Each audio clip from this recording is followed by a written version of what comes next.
Hello, you're on the channel of Ruslan Belov. Well, optimism has started to fade for everyone because yesterday Trump spoke, saying that perhaps Ukraine and Russia are not yet ready to end the conflict. And the Italian foreign minister also spoke yesterday, saying that he sees absolutely no scenario in which the war could end before the end of this year, as some have suggested. Unfortunately, I am forced to agree with him here, because there are simply no points of convergence between the positions of Russia and Ukraine. Therefore, how this war could end is for now impossible to imagine. Much to our regret, of course. The fighting continues, and we continue to study the situation at the front together with you.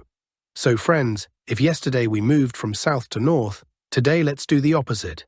Let's go from north to south. We'll start with the Sumy region and finish with the Zaporizhia region. In the Sumy region, the Ukrainian armed forces have become completely bogged down. The last time they advanced here was in the first half of August, but now it's already almost September. For the past 2 weeks, they've been unable to break through Russian defenses. This is despite the fact, by the way, that Russian forces have withdrawn 70% of their reserves from this area and 20% of the troops specifically stationed in Sumy, transferring them to Donetsk and Zaporizhia to reinforce the groupings operating there. So even with Russian forces significantly weakened in this sector, the Ukrainian armed forces still cannot advance. I remind you that about a week and a half ago, Zelensky claimed that by mid-October they would completely drive Russian troops out of the entire Sumy region. Well, what can I say? A month and a half remains. We'll see how his forecast matches reality. At the same time, Russian troops have actually started moving forward again. Just yesterday, I showed you in the episode how the Russian army advanced in Unakivka. The reality is that 95% of Unakivka is already fully under Russian control, while the Ukrainian armed forces are clinging only to the southern outskirts, and they will undoubtedly be driven out from there soon.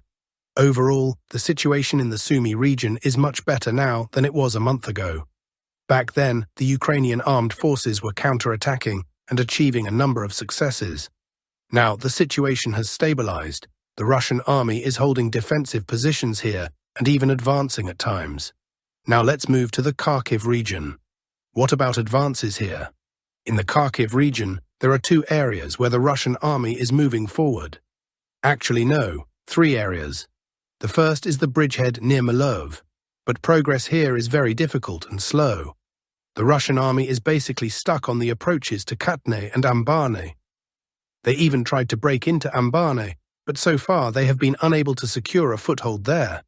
The situation is completely different in the Kupiansk area. There, full-scale urban fighting is underway for the city, and if you can put it this way, the score is in Russia's favor. One more remark about the Dvorishna bridgehead. Russian troops had been advancing there earlier, especially in winter and spring. But now, as you may have noticed during the summer campaign, the front has stalled.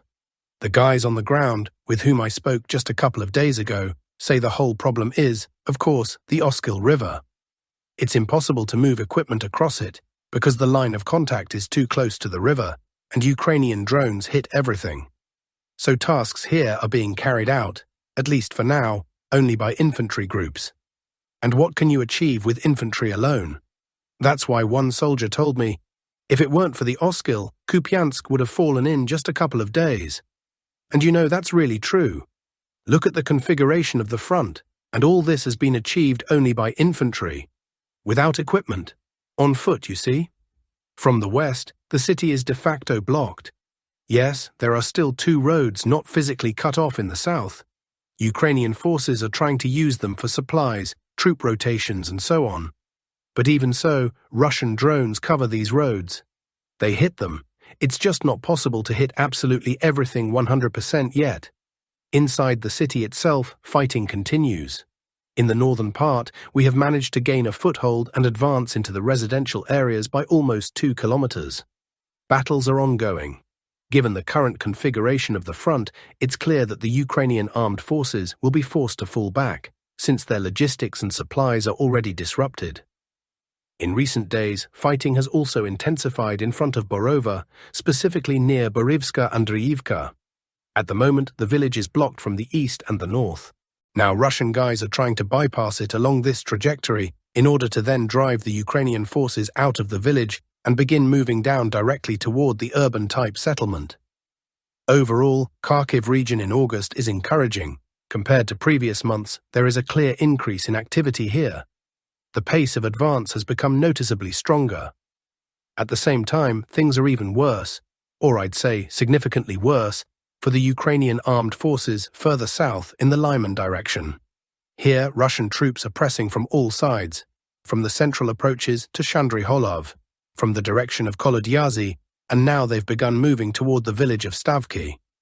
At the moment, Russian positions are only 3 kilometers from the village, and if you just look at the map, there's only one settlement, Stavki, separating Russian troops from Lyman. In addition, there is now an active and continuous assault on Zaporizhia, formerly Pokrovsk. This is a key settlement in this sector. Thus, the Russian command aims to create a situation in which their forces will approach Lyman from 3 directions at once. Meanwhile, things are also going very badly for the Ukrainian armed forces in the Serebryansky forestry area. Friends, before we continue, a small request. If you liked this video, please support the channel by subscribing, leaving a like, and writing in the comments where you are watching us from and what you think about what has been described. And we continue. The guys who are stationed there told me that by November, the forest will be completely under Russian control, and that means they will reach Dnipro and also Yampil by that time, which in turn means they will block Siversk from the north and also reach the approaches to Lyman from yet another direction, the 4th one from the southeast. On the direct Siversk axis, things are quiet for now, same with the Chasiv Yar direction. But where it's hot and where the Russian army is advancing is the Kostiantynivka sector. Stupochki and the settlement of Predtekin are under Russian control. Right now, Russian forces are clearing the pocket between Oleksandro-Shultin and Predtekin, and also moving toward Nelipivka. Yesterday, the Ministry of Defense announced that Nelipivka had come under Russian control, and a number of Russian cartographers marked the village in red. But let me tell you this. There hasn't been a single piece of visual evidence from the village, not a single frame. So let's not rush. Let's mark it in our minds as a question mark village. But if it's true, if Nelipivka really did come under Russian control, then we will soon see footage, and soon fighting will begin for the neighboring Pleshchayevka. What about further south? Katerinivka is fully under Russian control, and so is Klebanbyk. Now the fighters are trying to bypass the reservoir from the eastern side, but Ukrainian strongpoints are scattered all around there, so it's not an easy task. Let's move on. On the eastern flank of Minohrad, Ukrainian forces tried to launch a counter-offensive, but in the end it turned into a complete failure for them. These are not my words. Even Ukrainians themselves admitted this. They acknowledged it in their groups on social media, where they said that things are very bleak for them and, to put it politely, they squandered all of their advantage. Some of the sabotage and reconnaissance groups, DRGs, that broke into Mern and Malinivka were destroyed, and some were captured. It is unpleasant that they were allowed through, that Ukrainian DRGs managed to slip in, but the main thing is that the situation was quickly stabilized. And of course, it would be good if lessons were learned on the ground. Just because the line of contact has been pushed back 8 to 10 kilometers doesn't mean you can relax, because there is always a risk that DRGs can infiltrate somewhere, and you need to be ready for that. As for Pokrovsk, no news has come in over the past 24 hours. Everyone is waiting to see where Russian forces will move next after taking control of the stronghold, the urban-type settlement of Udakhne. A lot will actually depend on that. There is also good news coming from Dnipropetrovsk region, specifically from this sector. According to the fighters, things are going very well here. Soon we will see new and very significant changes because the Ukrainian armed forces' defenses in Dnipropetrovsk region are rather weak. The guys are breaking through them. And in Zaporizhia region, as I told you yesterday, the 2 main points are Stepnohirsk and Primorska. Active assault operations are taking place there. We expect good news from that direction in the very near future. Well, that's all I have for today regarding the frontline situation. Now let's look at what's happening in the political arena. There are no agreements with Ukraine on an air truce, Peskov said. This was the main statement from the presidential spokesman. The Russian armed forces continue striking Ukrainian military infrastructure, While Moscow maintains its interest in negotiations, the Kremlin hopes the investigation into the Nord Stream explosions will be brought to completion, and that both the masterminds and the perpetrators will be named. Russia has not received any requests from Western investigators on the Nord Stream sabotage. After the pipeline attacks, an all-out campaign was unleashed against Russia. Reports in the New York Times about Russian reconnaissance drones flying over US supply routes in Germany are not confirmed in the Kremlin. Russian USVs, unmanned surface vessels, have, for the first time, destroyed a Ukrainian Navy ship. According to the Russian Ministry of Defense, in the Danube estuary, the reconnaissance vessel Simferopol was sunk. This episode can be considered the combat debut of Russian USVs and a step toward their further use. Now, the key question of scaling up such attacks comes down to two factors. Mass production. How quickly can Russia establish serial production of USVs in large numbers? Countermeasures. What technologies and tactics can the Ukrainian side develop to protect its sea routes? There will be no shortage of targets for USVs. Maritime traffic to Odessa remains dense, which means the strike potential of these drones will be in constant demand.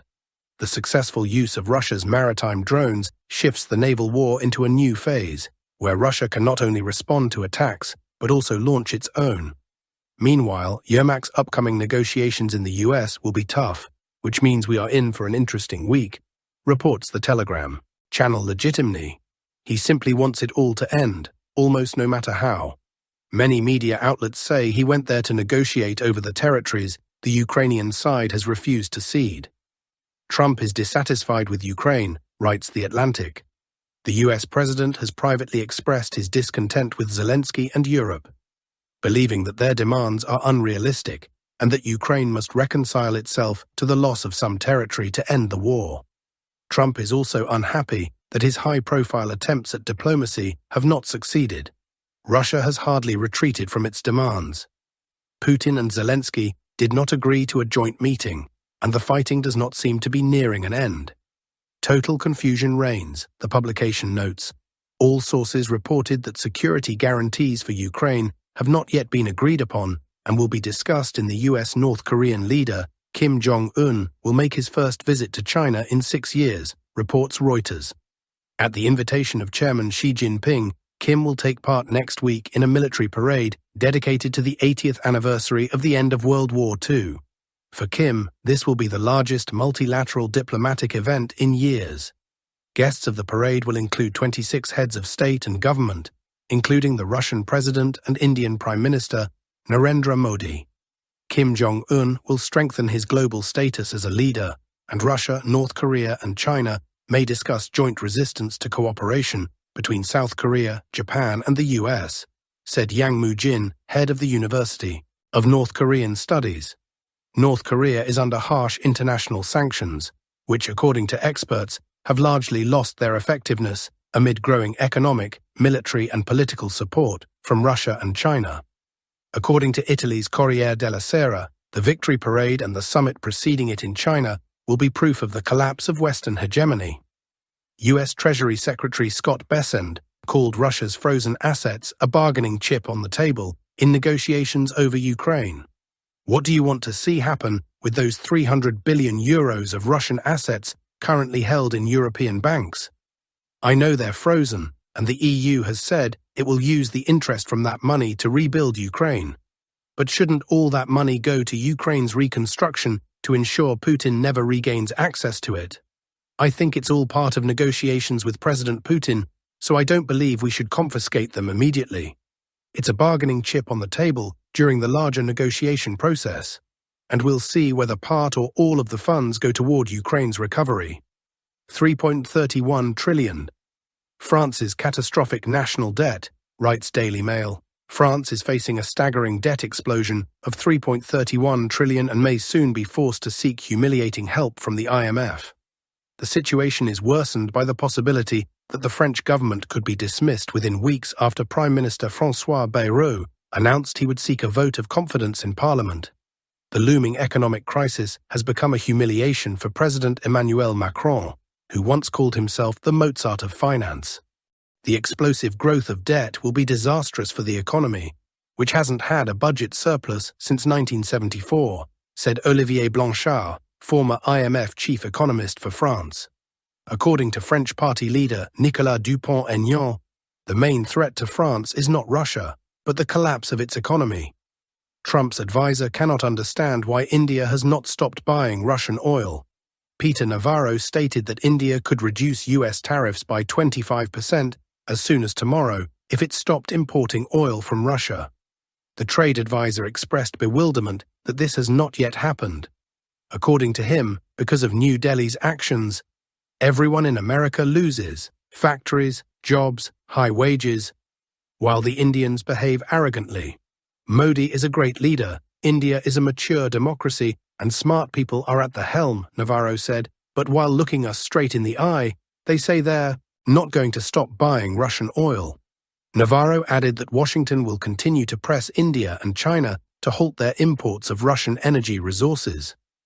At the same time, for some reason, no tariffs are being imposed on Beijing. On the contrary, the US is courting China in an attempt to strike a trade deal. Navarro's arguments often don't hold together very well. Let's not forget that he has been the fiercest promoter of tariffs. That's why his speeches sound hysterical. His recommendations regarding India simply haven't worked at all so far. After the US imposed tariffs on Chinese goods, Chinese President Xi Jinping in March sent a secret letter to Indian President Draupadi Murmu, reports Bloomberg, citing an Indian official familiar with the matter. According to the source, the purpose of the letter was to test the waters for improving relations between China and India. It expressed concern over any US deals that could harm China's interests. The message, the source clarified, was passed on to Prime Minister Modi, who holds real power in the country. Shortly after the letter was sent, Beijing issued a statement from the Chinese leader praising China-India relations. Xi Jinping described them as a tango of the dragon and the elephant, the agency reported. The Indian official also said that the government began making efforts to improve relations with China in June. In August, China and India agreed to double their efforts to settle their border disputes, wrote the Times of India. For this reconciliation between India and China, Trump is indeed worthy of a peace prize. When he wants to, he can do it. He could have split them apart with trickery, but instead he nudged them toward cooperation.